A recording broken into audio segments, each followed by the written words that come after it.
All right, special edition of the Ringside Podcast today. I am here with Big Vito LoGrasso. Vito, how you doing, buddy? I'm doing fine. The Pavarotti of hard shots to the body is here with Daniel, the Spider Spencer. That's it. He got the name from fame, from being with the Big Russo brand, the Vince Russo brand, given to him live, baby live, but with one and only Big Vito. Spyda, how are you doing today? I am doing fabulous. This is my first time doing this. Normally, all my interviews we do either in person or I've done a couple over the phone.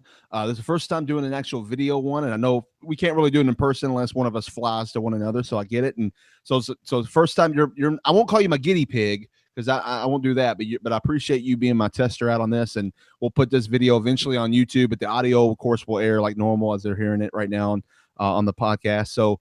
Well, that's a great thing. That's a great thing. Hey, listen, you got to break in somewhere. Yeah. Right.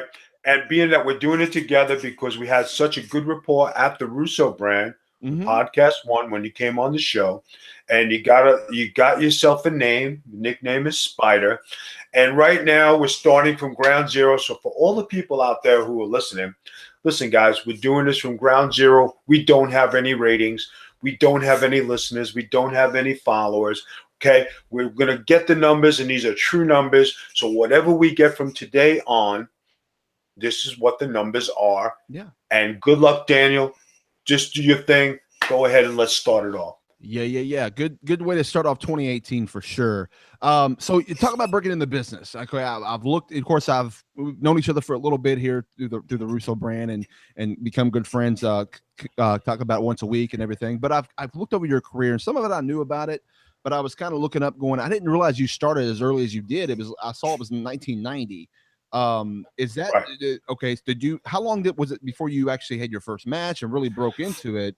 Because I started off in 1990, and it took me 6 months before I had my first match with a gentleman by the name of Bobby Ocean, who's also known to the wrestling world as Tommy Dreamer. Okay. And from there, I started going on the road with Johnny Rods, working for Tommy Jeanette. I wrestled the Cheetah Kid, who was Ted Petty, Cousin Luke, S.D. Jones, Johnny Rods. I got to start to travel on the road. And then I got my first break with WCW TV in Baltimore, Maryland. And my first TV match ever was against beautiful Bobby Eaton. Okay. I got it with the Alabama Jam.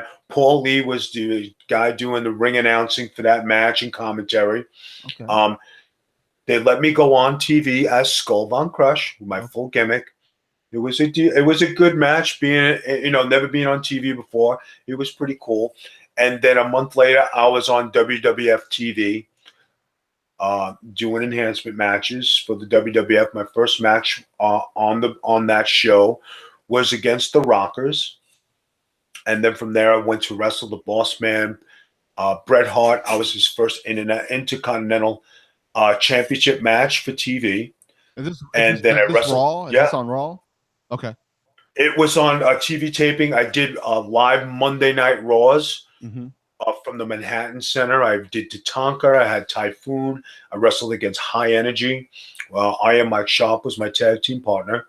And you can find all those on the WWE network if you look up Von Crush. It was a great time, a great experience in my life. It was good to get your feet wet. And that was the best education you could ever get in the wrestling business, learning from the pros and working with the pros on TV. And everybody back then always, you're a jobber, you're doing this, you're doing that. But you know what? It helped me evolve in the wrestling business. And I wasn't the average guy who started out. I was wrestling the pros. And when I went to wrestling shows, the guys who were there, like the Honky Tonk Man, the Bill Eady's, the Jimmy Snookers, I want to wrestle with that kid because they saw me on TV. And plus I was broken in by Johnny Rods, who's a Hall of Famer with the WWE.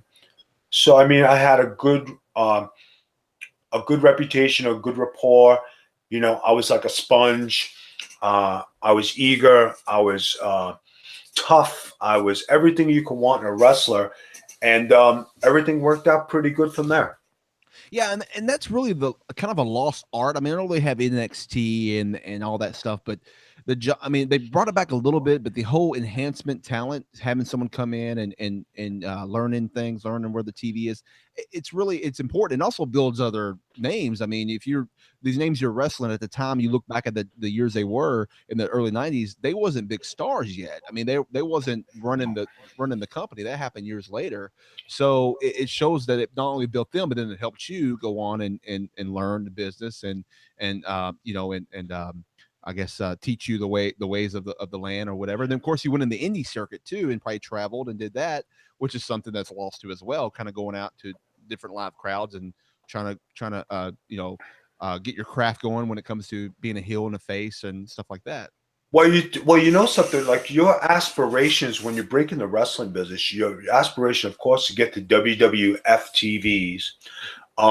Your thing is to go to Japan, get your Ribera jacket, go to Puerto Rico, wrestle for Carlos, try to get to Memphis to USWA, because you know that if you didn't go through the USWA in Memphis, Tennessee, you weren't going to make it to the WWF TVs as a regular contracted guy. Mm-hmm. So I followed the process. I started out, doing indies, but my indie matches weren't against regular indie guys. They were against the guys coming off TV, like the Honky Tonk Man, the Snookers, the Bill Eady's, the Johnny Rods, the S.G. Jones, the Jim Powers, okay, the Barry Horowitzes, the guys who took the time to teach me. So I learned my craft, and there I found myself in Japan. In my second year, I was also in Puerto Rico for the IWF, the AWF. And then from there, I went to Santo Domingo, which they had a WCW there with Jack Veneno. From there, I was there for 6 months, and I went to USWA with Jerry Lawler. And there I found myself in the Memphis Memories, very first Memphis Memories card in Memphis, Tennessee. And I was the opening match. I found myself also in one of the greatest feuds ever against Jerry Lawler, Brian Christopher, Boogie Woogie Man, the Dream Machine. Mm-hmm. And it was Eddie Gilbert, Doug Gilbert, Tommy Rich, and Skull Von Crush. Wow. And that was a hot angle. It's still showed today. And I have a lot of young tapes on there from when I was Skull Von Crush on USWA TV. When I came back from that, I went back to Puerto Rico. I lived there for 3 years, going back and forth. And then when I went to All Japan, and then I went to came home from Japan, and then I found myself in ECW, WCW, then the XWF, went overseas again, made my way to TNA, the WWE, and then I went, I continued on overseas. So, I mean, when there's a game plan, in place, you go and do your thing, But, I mean, the thing of it all was you WWF, Japan, Puerto Rico, get a contract, get weeks in Japan. Yeah. And back then for Japan guys, you didn't buy your flights and live in a dojo. They flew you over. You made $2,500 or $3,000 a week, and you had a good run. So, I mean, in Japan, didn't you have like a sponsor too, or somebody that you kind of, I mean, I guess it's like a money mark, so to speak, but not really. They kind of, well, that's the guys who own the company over there. You know what I mean? So they were making, and plus, like you remember in the early 90s, that's when they started to expand and have many more. Before it was Baba and Inoki, I went for NOW with Kendo Nagasaki. So Kendo Nagasaki, and he brought over a couple of guys from the guys who were wrestling in Japan who didn't want to wrestle for Baba and Inoki no more. Yeah. And he had a good, 3 or 4 year run over there, during his promotion. But it's like anybody else, guys, you hit or miss, and now there's 10,000 things. I mean, you just saw Jericho and Omega at Wrestle Kingdom. I mean, and that's probably one of the biggest matches that they ever had there. Sold out place.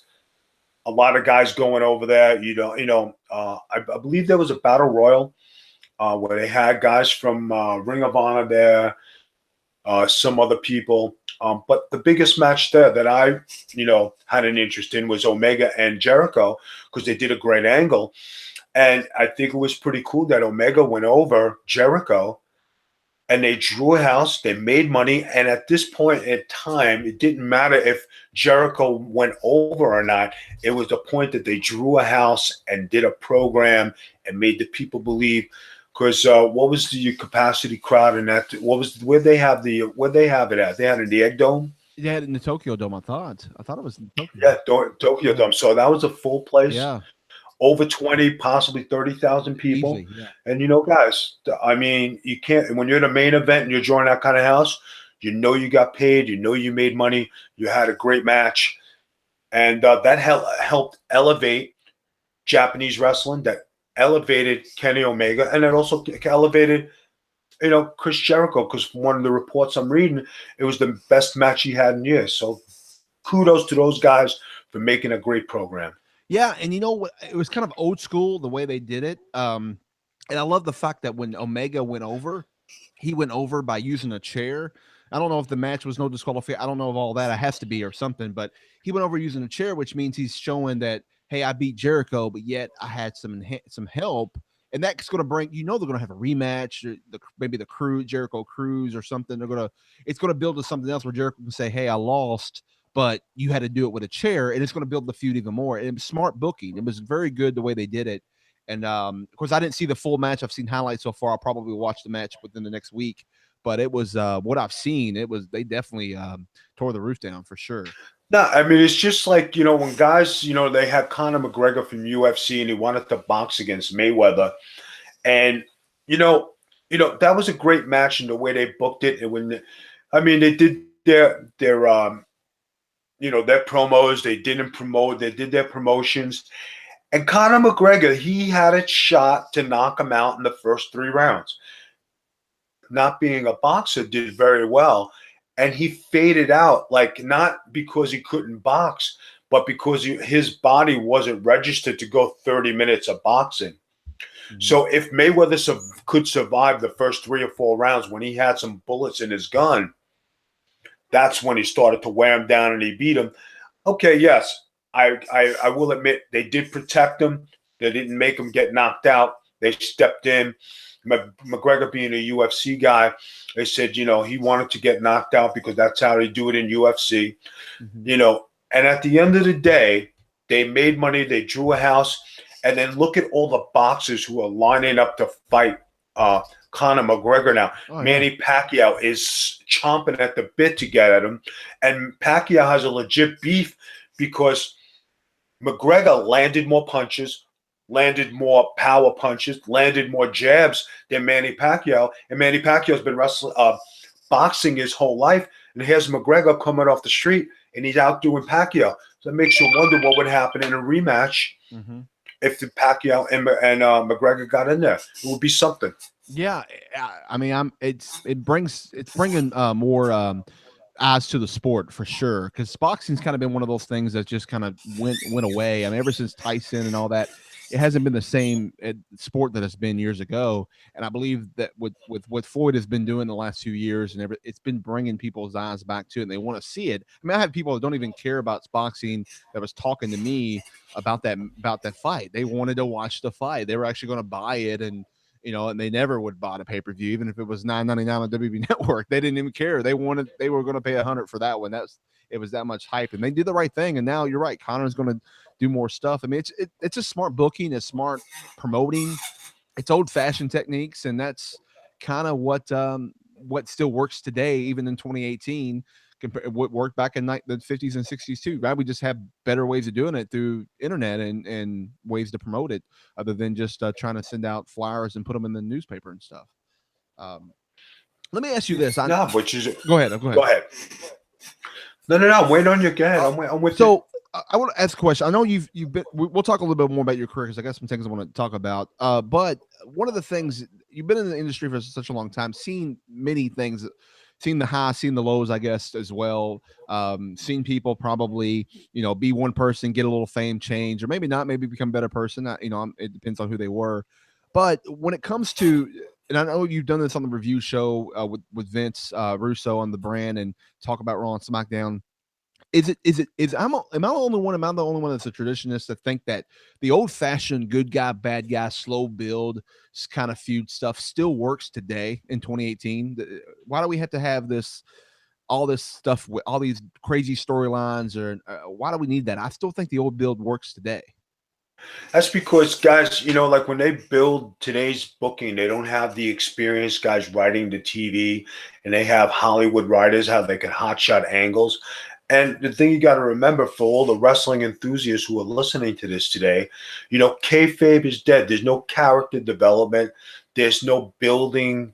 I'll give you a guy like Elias, right? Mm-hmm. Strong heel. Guy has a good look. They made him lose his guitar match. They made him lose his gimmick match. He came back. They gave him a run against Strowman. A Roman Reigns, he looked top notch, like he's ready to break out. They fed him to Strowman. Strowman destroyed him. He hit Strowman with the guitar. Didn't do nothing. Made him run off. Kind of killed him off. Right. What do you do with something like that? You got this kid Jason Jordan who they're trying to shove down your throats, and he's not ready for a singles push. He's just not catching it. They put him with Rollins to help get him over, but you're not buying it. You're not buying the angle. A lot of the angles you're not buying today because they're unbelievable. They're not taking the time to build superstars. They're just hot-shotting things.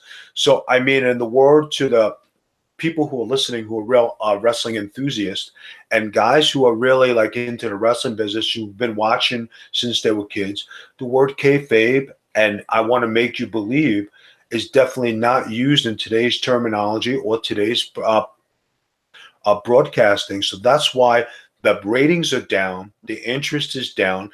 And you know what? When you look at the wrestlers today, there's only a handful of guys who look like wrestlers, and a bunch of them look like a bunch of kids. Yeah. And that's the difference from today and yesterday. Yeah, I can't even watch 205 Live. I'm not a fan. I was a fan of the cruiserweights in WCW. I've never been a fan of when WWE tries to do it, and what they're doing with 205 Live, I'm not a fan. However, with Enzo, you have a character, and you're doing something, and you're putting people around him, so it's finally getting there. But I think it's too late. I think they should have started that from the very beginning, building characters, doing this. The matches could be top of the notch, great, all these dives and flips and jumps. That's good. But even the cruiserweight in WCW didn't have all that. They had characters. They had great matches. They had angles. They slow build. Jericho made himself over. He was just given time and said, here's talk on the mic a little bit. He said this many times. Here, say what you want to say in this 30 seconds after the match. Well, he said, that's my time to shine. So he used it to get himself over. And he clearly, look where he's at today. If he never took that opportunity and ran with it and built his character who he was, we might not be talking about Jericho versus Omega in 2018. And that was in 96 when he started in WCW doing that. So it's crazy to see. And then you look at someone else in that aspect that was in that same cruiserweights that didn't do that. And now we don't know where they are. And they may be still wrestling independent somewhere, making $50 a night, and they could be headlining Wrestle Kingdom in Tokyo, Well, you know what it is too, Daniel? It's like today, and I'll give you the one thing that everybody's moves are copied and duplicated today. And when Shawn Michaels was wrestling full time, you knew when there was one super kick and one super kick only, that was the finish of the match. Today, how many super kicks do you see in a match? But not only in one match, but in every match. Finishing moves. Moves don't mean anything anymore. The DDT, nope. I get sick and tired. I've heard Steve Austin mention this on his podcast and many other traditionalists like that. The DDT, you do the DDT now, they get right up. They pop right up immediately. The DDT, your head is hitting the mat. You're supposed to sell that. Why are we jumping right up? And then what blows my mind is then they do something as simple as a punch to the face. And then the guy all of a sudden can't get up and it's 1, 2, 3. But yet the moves, that the power bomb or the that didn't do nothing to you, but it was the little punch to the face that did it. I don't understand that. The thing that would drive me crazy when wrestling is that you could hit somebody with a honey of a right hand. You could hear it all the way to the top. The guy doesn't even sell it, and he comes back and sticks a thumb in your eye. So what I would do is I'd punch you in the face again, but I hit you a little harder. Yeah. Okay, how does that one taste? Yeah. I'd like to see you come back with. Is a punch in the face stronger than a thumb in the eye? Yeah, thumb in the eye is gonna knock you off, but a punch in the face is should knock you down. Yeah, of course. I'm gonna give him a shout out. Collar and Elbow, which is owned by Al Snow, the great Al Snow. So I'm wearing the Collar and Elbow brand. We're all part of the Collar and Elbow. So Al Snow talked about a story with Owen Hart and Lex Luthor and Lex Luger, how, and then British Bulldog, how he was kind of thinking his stuff don't stink and I'm great and all this. Well, then he gets in the ring and Owen doesn't sell a thing for him, and then when British Bulldog comes in, he sells the most littlest thing for him because he wanted to teach him a lesson. Like, hey, I don't have to, you can pick me up or try to, and I'm going to be dead weight. And that's the kind of and that's the kind of attitude you need to have. Is like, I'm not going to sell something that is crap, that is not good, and plus you don't have the right attitude. I'm going to sell something that's worth it. You getting over is based on me too, not just based on you. And that's it. That mentality's gone out the window. It's almost like they're afraid to do anything. Everybody's afraid to speak their mind. They're afraid to, if they don't like their character, oh well, they just go with it. But you don't. Steve Austin, if he didn't like his character, he wouldn't have been Stone Cold Steve Austin. He didn't go to complain to Vince 100 times. CM Punk actually wouldn't have never got a big push he did if he didn't go complain. Looking back, Bret Hart, Shawn Michaels, Triple H, those guys would have never been where they're at if they didn't go and complain and say, no, we need to change this. My character needs to do this. I'm not going to sell this unless this happens. And it's not really being political or being used in politics, although part of it could be, but it's what's best for, I hate to use this term, what's best for business, but it's what's best overall for the company, for the industry. No, you're 100% right. But I think, when you look at the back then and today, it's a different era, a different time, and it's a different type of business where not everybody understands it. And the business has evolved to where, like, it's an entertainment business. You want to sell T-shirts, you want to sell merchandise. Maybe you don't want to sell the product on TV, but I mean, how many believable characters do we really have? You believe in Brock Lesnar? Yeah. I think they killed Braun Strowman when they made him do that ridiculous elf gimmick, and had him run around the streets like a jerk. Yeah. Your guy's a monster, and you're going to kill him. You don't see Kane doing it. Mm-hmm. Yeah, they have, that's the biggest guy and the most meanest guy. You had Elias lose his mojo with the guitar. You have Samoa Joe, who is a good mid-carder and a good foe. But to put him over the top and be champion, I don't think he has the it factor. You have Roman Reigns, who they've been shoving down everybody's throat and has become better on the mic and has become a better wrestler because practice. Rollins needs to go back to being a heel because that's how he was most effective. I think if nobody got hurt in the Shield, they could have did something. And the one thing when they dropped the ball is they brought back the Balor Club when that's a year too late. As soon as AJ Styles left, they should have slid Finn Balor right in the spot. When Gallows and Anderson were at their height, when they took out the Dudley Boys, that's when they were at their strongest because they just demolished the premier tag team over the last decade. Yeah, and what blew my mind about that, they wasted it on just a random 6-man tag or whatever it was. Why not have him be attacked or have somebody be something going on where it's like, who is with him, and boom, it's the club, it's the Balor Club, or what? Like, you could have built this up. Now it makes me think maybe it's a one-off, but I have a feeling that because the crowd went nuts and they loved it, they're going to go ahead and put them together, and they missed their opportunity of really building it up to make it something. And I really believe that the problem is, and I know Vince has talked about it, Russo and Jeff Lane, and you have even mentioned it. The problem is you have 20 Hollywood writers sitting there trying to come up with these ideas that's never seen a day of wrestling in their life. They didn't know anything about wrestling. They think this is going to boost them to another TV job, and they're probably going to get another TV job eventually because they're going to get fired or something's going to happen. But when you have they change constantly. They're constantly changing an idea. You don't 1 week they're doing something, and then 2 weeks later you're supposed to forget about what you just saw 2 weeks ago.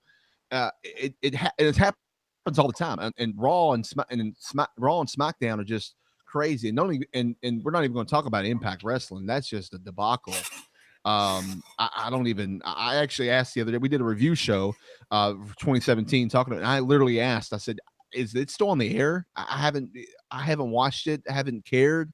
I didn't even know it was still on the air, and of course, somebody told me it was, and I was like, "Well, I haven't seen a thing or seen a tweet or heard any buzz about it." Latest rumor they have is Bobby Lashley coming to the Royal Rumble. So evidently they've been phasing out all the high-priced players, and they've brought in all the fourth and fifth tier wrestlers on the indie circuit to fill the spots. Now, if these guys are driving to Canada, they're making $100, $150. They're saving airfare. The guys are driving. That Yeah.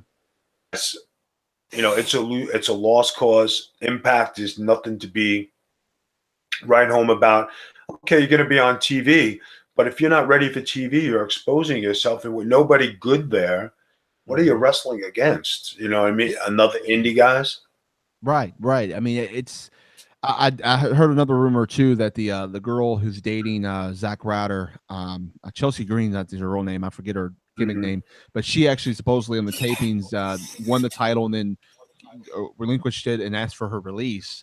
So which is a rumor that she could be popping up at the Women's Royal Rumble. So I mean, it's just like they're losing all their. You're right, they're losing all their top, or maybe they're just not paying their top stars. I heard they had a money problem too. They wasn't paying people, which, I don't. I'm sure that's happened in the business for years, and it's been one of those things. Now that kind of segue. I'm not paying people. Speaking of that, you went to ECW. You were in ECW for about what, a year or less than a year? I was in ECW for 1 year, and then I got the call to go to WCW when they offered me a contract. Now was I understand that now most people don't know this, or maybe they do, but you've actually got Vince Russo in the business. Is that the way I understood it? That's I got Vince Russo in the business. He was breaking in. I helped him break into business. And Vince was started out as a manager, and he was a writer, and he had a degree from Indiana University. And Vince was more into the entertaining people and using his mind instead of being a manager. So we used to do something called the Arena Club, and we were on Vicious Vince's World of Wrestling. It was a radio show we did out of Long Island. Yeah. I used to drive up there an hour and a half every week, do a live radio show, and that's how we started. And then we actually started doing the Arena Club, which is in the Nassau Coliseum. Every house show, we used to go up and entertain the people, and we had guests like Mr. Perfect, Macho Man Randy Savage. We had Virgil. We entertained the people and did our radio show live, and it was a good job, and we didn't get paid for it, and we just did it to just get experience and be part of the WWF TV and be part of the brand back then, the WWE brand. So I mean, it was a great experience. It was something good. Everybody got their feet wet, and then when the job came up for the magazine for Vince, I told Vince, and this is a true story, he'll tell you. I said, Vince, put your resume in. I said, you got nothing to lose. You're a writer. I said, you got this radio show. I said, put it in. And, he put it in. He said, okay, if you don't want to do it.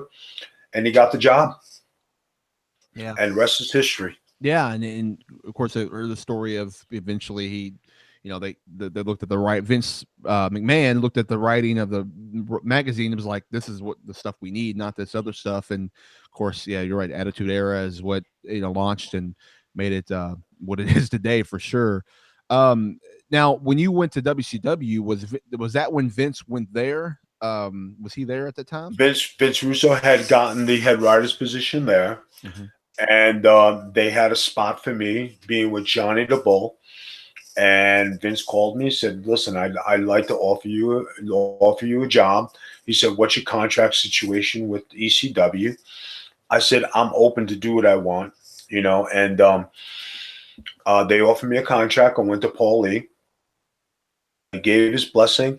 ECW was probably one of the best things that ever happened to me because, I was very cocky and I was very good. I was too good for my own good, and I could back up my own smack talk. And I had been all over the map, and I had done everything possible in the wrestling business, and I was just waiting for another break. And if it wasn't for, Paul Heyman and Taz and Dreamer and the guys giving me an opportunity, maybe I wouldn't have been that as successful as I was. I had to learn how to eat humble pie, how to be a team player. And I appreciate those days because that's what helped me be a better professional wrestler as I went on. And I had a good career in ECW. I wrestled all the top guys. They knew I could wrestle. But when you have an attitude problem where you think you're the best and you don't have to do certain things, I had just pinned Mizawa in All Japan. I'm coming back with a lot of hype, another Ribera jacket under my under my sleeve there, and here I am without a regular job, and I said, all right, time to pack your bag and let's go and ask for a job. And it was humbling, but a great decision on my part, and I thank the ECW locker room all the time and all the guys there because that helped me immensely. You can keep his kayfabe. I'm not asking you to expose anything, but was the locker room though really different in the rumors say ECW compared to other locker rooms? It was the tightest group of guys and the tightest group of wrestlers that you ever met in your life. And it was a good locker room. Everybody was a family, and like ECW was family, but it was different in ECW because we were all striving for something. We were all striving to make it have that big contract. We were fighting to be better than WWE, fighting to be better than WCW, and some people said that ECW was better than WCW because they liked the brand. They had variety. They had something different to look at. You had 3 different wrestling shows to judge from. You have all these characters to choose from. Mm-hmm. Today, you only have one place. You have one set of characters. You only have one thing. So, I mean, when they started to dwindle down and ECW got bought out by WWE, WCW got bought out by WWE, and then there was no competition until the XWF came along, and I was on the original roster, and that was the first match of XWF. We had Hogan, we had Perfect, we had the Nasty Boys, you had Buff Bagwell, Big Vito, Jerry Lawler, Roddy Piper, Greg Valentine, Jimmy Hart. The list goes on, and we drew 14,000, 8,000, 5,000 on our first trip just from infomercials. We were ready to take off. Then all of a sudden, Vince signed Jerry Lawler. Then Vince signed Hulk Hogan. Then Vince signed Mr. Perfect. Mm-hmm. There went the company down the tubes. And this was 2002, right? 3? Yeah, 2000, 2001, 2002. Yeah, because Lawler at that time, that's when he quit because they fired his wife at the time, and that was that whole. Yeah, I kind of remember that now because he left for about close to a year, and Paul Heyman was doing the commentary and all that, and then I remember. Of course, they bring the NWO back, which was good, but at the same time, it was not the same thing it would have been done years ago. But and then I remember Kurt Hennig coming back. Now, you were at WCW though when the acquisition happened, right? When WWF bought him? Yeah. What was there? That? Was you at the last Nitro? I was not at the last Nitro. It was definitely an emotional thing not to be there, but they kept a lot of guys home. They only had the guys on the show. From what I was told, it was, "Hi, I'm Shane McMahon. I bought the company. We'll be in contact with you." Kind of like, suck it. Right. This is the way it is. And I think the most heartbreaking thing of the whole thing, and this is what people don't realize, is that Ted Turner, in Turner Sports, had a whole office and a building full of people who used to work for World Championship Wrestling. When that merger happened, that Monday, they shut down the office. They told people to get out. They were not allowed in the building. They didn't even let them get their stuff. A lot of people had a very hard time and a very traumatic experience with that, where people lost their jobs, nervous breakdowns, psychiatrists, letdowns, heartache. It was a mess down at Turner Plaza. Yeah. I can tell you because I was friends with a lot of the people who worked in the office. It was horrible. Mm-hmm. And they locked it down and took everybody out, and they weren't allowed to get their stuff. And they just said, "You're fired, and thank you for coming." Yeah, and and speaking of that, I'm gonna go back a little bit on this. Now, I know you're gonna, because you were involved and plus close with Vince Russo. A lot of people, what ticks me off, or actually just say pisses me off, is the fact that Vince Russo always gets blamed for the death of WCW, or they'll even say Eric Bischoff, and neither one of them were the death of WCW. The death of WCW was the AOL Time Warner merger, the Turner, that whole thing. That's what killed it. Guys, the whole thing of that was, and I'm going to tell you this, and I was there, and I seen it, and how it was going on way before I got there. There were too many chiefs, not enough Indians. Nobody wanted to listen. Everybody wanted to be in charge. And if they were just like, why is Vince McMahon still the number one company in the land?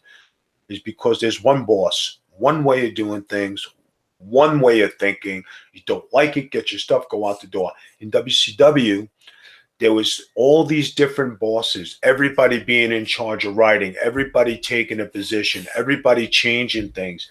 They never just let things be and left one person in charge. If they would have let Vince Russo, when he had the ratings up at 3.5, keep going with what he was doing, maybe we still have WCW around. But didn't they have like a TV? This is what I've heard from Bischoff and just different people said they had like a TV company. I guess they're like a products and I forget practices or something like that would tell you, oh, you can't air that. Even though it was like, wait a minute, what do you mean I can't air it? No, that we can't air that, and that's what caused a lot of writing to not go through what Vince wanted to do. Yeah, there was a lot of bickering back then when Vince used to write stuff, and he wanted to develop the young guys to bring a new crew in, and a lot of the older wrestlers didn't want to make way for the young guys who were wrestling. But if Kevin Nash and Scott Hall always said, if you don't play with the young guys, you're not going to make guys for us to play with. Right. You can only watch Sting and Ric Flair so many times. You can only watch Arn Anderson against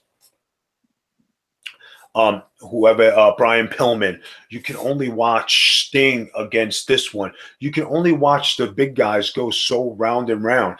That's why they had the Goldberg's streak, and everybody says it now, should never have ended. Absolutely. But it would. Not the way it ended. Yeah, for sure. Not the way it ended. It shouldn't have ended. Mm-hmm. Goldberg streak should have ended a different way. It should have went on because he was the biggest guy. And when you have Steiner and Goldberg, the two hottest, biggest guys in WCW, going head to head, and then when they went to the WWE and they were the littlest guys in the littlest program and the littlest pond, guys, it was. Everybody forgets Goldberg got beat, and didn't have that run. And then Scott Steiner, when they got beat for 7 weeks straight before Triple H finally beat him. And he was the top heel in WCW. Yeah, it's and looking back to one thing I liked about the NWO when it first came around, it was just 3. And even when they added 1 or 2, it was great. But then they kept adding more and more and more. And then it got kind of old. Then they even made fun of it by making all these other different versions of the NWO. But it just seemed like they have every time they had something good, other people want a piece of it because right, too many chiefs, no, he's making too much money. I want some of that, and I know Hogan gets a lot of bad rap from that, and I get it, and so does even Kevin Nash and Scott Hall. I understand. I mean, money's money, but at the same time, it's when if one person was in charge, maybe Bischoff at the time or Vince when he came in, then yeah, I think it would have helped. But of course, just Turner TV trying to tell you what you can and can't put on TV is one thing. Vince McMahon would just put it on TV and then tell USA, "Oh, I'm sorry," after it was done, or Spike TV, whatever at the time. They're like, "Oh, I'm sorry, we won't do it again." But he got it on TV. At that point. So now that we have covered the young days of Skullbound Crush, and we covered ECW, WCW. Let's come up to speed, Daniel. Yeah. Talk about today. What do you got for today? Today, as in like the current product right now? Yep. What do you got? What do you got for me now? Go ahead. Well, okay. So I got a good question for you. The current, and I think a lot of people's asked me this, and I really don't know because I know you have a lot going on with your brand and all that. Have you officially retired from wrestling by way? Yep. I don't wrestle no more. Don't wrestle no more. Will No you now? Will you make appearances or go to places and do anything like that, or I no? will make appearances. I'll do seminars. I'll do signings. I'll do stuff like that. But as far as getting in the ring and knocking heads, nah, I'll pass. Okay, all right. What about training? You ever thought about doing that? If there was a place for me to help train people, I would do it. I haven't had the opportunity to do it. Mm-hmm. You know, I have trained before and helped people train before. But, you know, as of the last 3 years, I have not done anything in that capacity, mostly because my wife has been very sick. So I stepped away from a lot of things. But now that she is making her way back, I am able to go out and do things. So, you know, if there's a training position, I'll do it. If there's a seminar that needs to be done, I can do it. If there's personal appearances, I could do it. So, I mean, you know, I'm open for anything. By the way, Noelle, your wife is a lovely lady. Plug her. What is her show? She has a show with Vince Russo, a podcast about Teen Mom. Teen Mom. Teen Mom is a TV show that's on right now. It's probably one of the hottest things going on in the industry. And her and Vince Russo decided to do a podcast about Teen Mom. This thing is growing pretty hot. And she, you know, my wife got pretty excited because actually one of the stars from Teen Mom actually tweeted her and liked one of her comments. So these people from Teen Mom are watching what they're doing. Nice. And it could be something where it could be a show on Podcast One, could be a regular show. Maybe they'll get to interview one of the people. But they've been doing it. They've been happy talking about it. And it's something that the both of them enjoy. I wish them a lot of luck, guys. If you see it, it's Teen Mom on the Russo brand, you know, with Podcast One. Go out and check it out. Everybody should like it. You know, if you're a Teen Mom fan, they got the dirt. They got all the scoops. I don't hear nothing but a bunch of gabbing at 10 o'clock in the morning. So I don't know. Well, so we did a review show last week, and we talked about, you know, the best wrestler of the 2017 or the worst game, all this different stuff. But one of the things we did was, what do we want to see more of and less of in 2018? And I said less of 205 Live. But also less pay-per-views was one of my things. What did you think on? Do you think they have too many pay-per-views right now? If they cut back on pay-per-views, that might help the product today. Mm-hmm. I think the biggest thing they need to do is work on character development and having longer vignettes to develop your character. And if a guy gets hot for a couple of weeks, don't kill him off. Let him run with the momentum. Let him learn on the job. You got to give people a chance to develop their character. Bray Wyatt is the best gimmick that they got in WWE. They killed him 5 times over. You have this Elias kid. He's a great gimmick. They killed him already. They're Braun Strowman. They exposed him for being a goof and running around in an elf's outfit. He's supposed to be their next monster. Brock Lesnar is strong because he's believable. He ain't no joke. He's for real. That's what you believe. You know what I mean? The Balor Club, they came too late. I think they procrastinate on some of the developments of things. Yeah. I think they dropped the ball on some people. And I think when they started out like the new wrestler Asuka, I mean, they dropped the ball on her, and they should have gave her enhancement matches before they put her in there with somebody from the brand. You know, when they put her in there with Emma, and everybody knows I was an Emma fan, and I thought she was doing a hell of a job. She was. And Emma went toe to toe with this girl 2 nights in a row, one on the pay-per-view and one the next night. And then she gets fired after the Monday Night Raw. That was absurd. It wasn't because she didn't do anything right. They dropped the ball with Asuka, and then all of a sudden she's taking out everybody now to lead up to this match. And I just, you know, she's a very bland. She doesn't give me any pizzazz. She's the Nakamura of Japan. You know what I mean? Because Nakamura doesn't have no flair. He doesn't have the it factor. This Asuka chick doesn't have the it factor. Alexa Bliss is the star of the women's division for Monday Night Raw. You know, and if you noticed, everybody else, like the boss, everybody down there has died out and it fizzled out. Yeah. So, I mean, what do you have to look at? Alexa Bliss is carrying that division on her back. Yeah, absolutely. And I said she was my woman wrestler of the last year. I think she's she's pretty much saved that Raw brand. SmackDown, you got Charlotte, and which they have a lot of issues, but she saved that Raw brand. But one of the things you mentioned this earlier, I said in 2018 too. I think right now the most underrated wrestler, which he's kind of getting a good angle, is Elias Sampson. I think he is so underrated. He's got that old school style heel mentality. He's getting a lot of heat, even in the ring with John Cena. Most people were booing John Cena, and then all of a sudden he talked so much the boos actually went towards him, and they didn't boo John Cena, which is, I came up with this angle on the other show, how to get Elias over, and this would be a good angle. I hope the WWE watches and listens to this, because this is the best way to get this guy back on track. I said Samoa Joe has been a mid-card and a good heel, but he isn't the guy to put over the top. He's a good foe, a good guy to put in a program with. And if you saw this past week, he was with Renee Young, and he made fun of Renee Young's husband, who is Dean Ambrose, because he's out with an injury, right? What better way to get him back on track is to have friggin' Elias Sampson come in and knock out Samoa Joe, and then say, do you want to walk with Elias? And have Renee Young walk off with Elias, have them make an alliance, right? Have them go into this program with Samoa Joe. Okay. Mm-hmm. Now you just made the guy a baby face. You made him instant popularity. He's kind of cooing with Renee Young.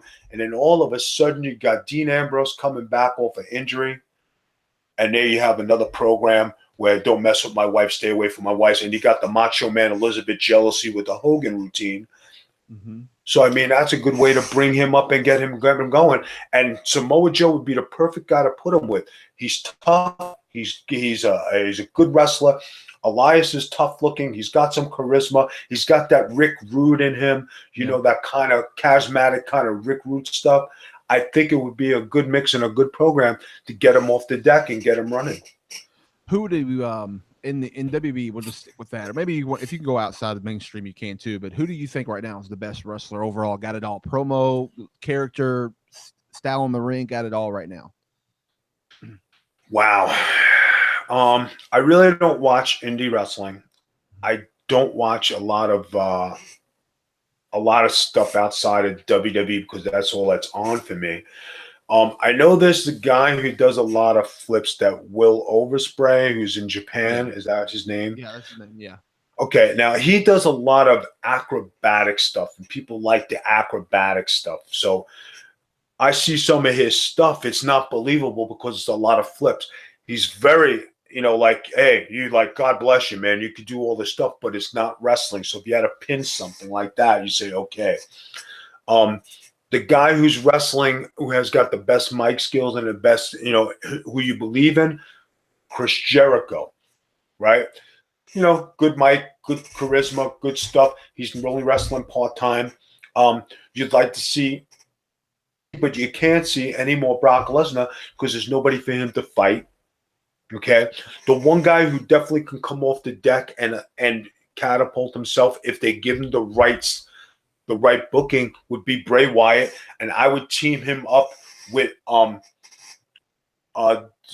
Hardy doing the delete thing. I think that would be a great stable. Yeah. Okay, that would be something good. I think is definitely not in the mix. He's just bland and it's not believable. They angle, kill that gimmick, that angle, the story. They got to kill that now. They got to go ahead. I would like to see Rollins go back to being a killer heel and get with a stable with people behind him. I think that'll draw money. Mm-hmm. Roman Reigns eventually fighting Brock Lesnar. Roman Reigns is Roman Reigns. You're going to like him. You're going to hate him. He's Roman Reigns. So there's no high or low with him. As far as the women go, I could see something where you might have a little angle, a little love connection with Nia Jax and Enzo, with Alexa Bliss sleeping with Enzo and making Nia Jax a babyface killer that she's just scorned, and she wants to kick the shit out of all the women division and even Enzo 9 times out of 9. So that could be your next babyface champion right there. I also think that as far as the 205 Live go, I don't see anything with them interesting unless you put a guy like Finn Balor in there, or you insert a guy like Neville back in there. I don't see anything really crazy about it that would make me watch it, because it's just a bunch of guys doing flips and everybody looks like a kid. Yeah, exactly. There's no believable wrestling. I agree 100% with that. So the 20. Who would you like to see? There's a couple more questions, and we'll end the show here. Who would you like to see in SmackDown and Raw hold a title? Right, it could be a Intercontinental US or the main title. Who would you like to see hold the title? I would like to see Elias Sampson come out of the woodwork and hold the title. Mm-hmm. And I would like to see on SmackDown. SmackDown's kind of tough because, like, as far as title holders, there's really not that many guys for singles. The Usos are the premier tag team. I would like maybe see the Bludgeon Brothers get into a good run with the Usos, but I don't know if they'll be not believable, but maybe steal the titles from the Usos and make the Usos the ultimate babyface with the Bludgeon Brothers holding the tag team titles. That's what I could see happening. Having the Miz come back and maybe being put into the Intercontinental title picture again. That would be good. AJ Styles as champion is okay, blasé. Carmella finally getting a shot. I would like to see Carmella cash in her Money in the Bank on Raw, not on SmackDown. Yeah. I would like to see the jump on Raw. Yeah. Mm-hmm. And really, that's about it. That's about all I could say. I think I do like the which of course I say he's underrated. Elias getting the title, IC title, fine. You know, I don't think he's ready for Universal yet, but IC for sure. Maybe IC for a while and get him there. But on SmackDown, Bobby Roode, I think he's legitimately ready for a title run. Maybe not the main title, but a U.S. title or some, not a tag team title, because I can't see him tagging with anybody. But I can see him go after, maybe, I don't know if he's in, I think he's in this tournament, the U.S. title tournament. I can't. He's in the tournament, but so is Zack Ryder. And Zack Ryder is a proven commodity as far as being having a title of that sort. Mm-hmm. I don't see them putting it on Jinder Mahal. I could see Zack Ryder winning the tournament and then having him lose it to a heel like Jinder Mahal. Or Mojo, because they have that angle because they just broke up. So I think Mojo will come back and, be his first opponent. Yeah. To try and do something. But as far as babyface, Zack Ryder is a proven commodity, the proven champion, the people behind him. Mm-hmm. So I think that'll work. Randy Orton is Randy Orton. He don't need a title. Mm-hmm. Baron Corbin, he's done. I mean, he's just doesn't have that it factor. I call him Baron Snoring. That's Oh, he did. Here's what's funny. When WB was here in Louisville at a live event, and I was there, and I always heckle and have fun with the guys. And I yelled at Baron Corbin, told him, I was like, he said, "Hey, why don't you just shave your head? You're going bald." So he turns back and goes, "It doesn't matter. I'm here and you're there. I've got your money. So I make more money than you," or some kind of line similar to that. But it was a really good line, and I'm going, "Why can't you do this on TV? That was good heat right there. You had everyone booming around." Yeah, so why don't you tell them now? Say, "Hey, Baron Corbin, you lost your title. You're sitting home. I'm doing a podcast with Big Vito." Right. Exactly. I mean, there you go. That's it. I'll tweet at him. I'm going to tweet at him. Say, "Hey, remember that line you said? Here you go." But one last question, and we'll end the show here. Okay, what is your? And you may have answered this before, but and I apologize, and I know if you said it on the podcast. But what's your favorite match? Two part. One you've ever had, and one you've ever seen. Favorite match I ever had was working with Terry Funk on Monday Night Nitro and winning the hardcore title and defending my hardcore title on Nitro. Maybe second biggest match was wrestling the main event on Nitro against Kevin Nash. Mm-hmm. Tagging with Johnny the Bull, being tag team champions. Definitely wrestling in the dress on all WWE events. Mm-hmm. Tagging with Nunzio, the Bull. These were a great run. The greatest match I've ever seen. Wow. That's got to be a tough one. You know why? Because I've seen a lot of great matches. I mean, You're talking about Booker T and Benoit. I've seen them have some really, really. The best of 7 was Yeah, the best of 7. I mean, if you had a, you're saying two great wrestlers going at it, and you talk about a series. Mm-hmm. I would pick those two because they had some really, really good matches. And that's not a knock against any of the other guys. You're just asking my opinion. But you talk about two guys going tooth and nail, not only to have a good series, but to prove their supremacy against the upper card. Yeah. They were upper card, but they weren't the elite. Right. And everybody looked at them as maybe not the top tier. But those two guys, definitely. And that changed Booker T's career 100% because he was looked at someone different at that moment. I mean, I know he's on commentary now. I mean, he's much better in the ring. If guys, if you've only seen him on commentary, he's much better in the ring than he was on that. He does try, but it made his career. His in-ring career was completely different from that best of 7 series. And I know it's on the network and they don't advertise it because Chris Benoit's involved, but guys, if you've ever seen that, go check that out. Vito's right. It was some great matches. When you talk about greatest matches I've ever had, and this is going to come as a shock to people, I will tell you that it was my All Japan tour back in '98. I had some of the greatest matches wrestling for that company, especially when I was tagging with Dr. Dutch Steve Williams and Gary Albright. And then wrestling for World Japan